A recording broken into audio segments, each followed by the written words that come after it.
All right, y'all, we're going to go ahead and make some homemade bread with our spaghetti tonight. So I have 3 cups of all-purpose flour in my bread machine. And to this, I'm going to add a half a cup of high gluten flour.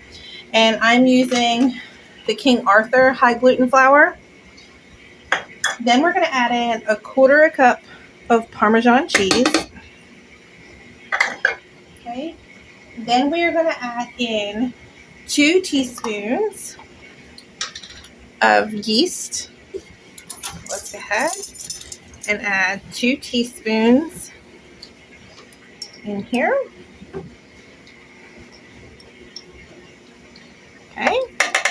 Now we want to add in 2 teaspoons of salt.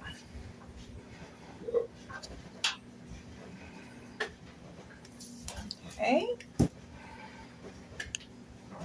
All right, now we're going to add in 2 teaspoons of sugar. And if you do not want to add sugar, you can add 2 tablespoons of your choice of like a jelly you can use.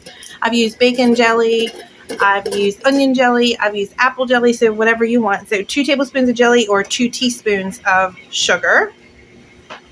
Now we're going to add in 1 1/4 cup of room temperature water. There's 1 cup. And then there's a 1/4 cup. And then we're going to add in 2 tablespoons of melted butter. Now we're going to add in a half a teaspoon of basil, a half a teaspoon of garlic powder, a half a teaspoon of onion powder. And then we're going to add in 1 tablespoon of parsley. And then I'm going to add in a half a teaspoon of herb de Provence. You do not have to add this. So add a half a teaspoon of that.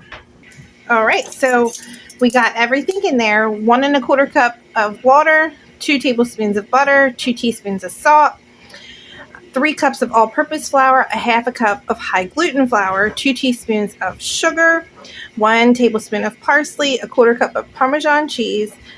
We have a half a teaspoon of onion powder, half a teaspoon of basil, half a teaspoon of garlic powder, and 2 teaspoons of active dry yeast. So we got this on and we're going to let it work its magic, and we will be back here in about 2 hours when the bread is done. All right, y'all, so we just pulled it out. That's what it looks like. So I'm going to go ahead, put it out on the cutting board so we can see what it looks like inside. All right, y'all, so I went ahead and cut a piece. It's really soft and fluffy, super hot, but there we go. So give this a try. If anybody has any comments, questions, or concerns, don't hesitate to reach out. The link for our cookbook will be above this post and below in the comments. And I hope everybody has a wonderful day.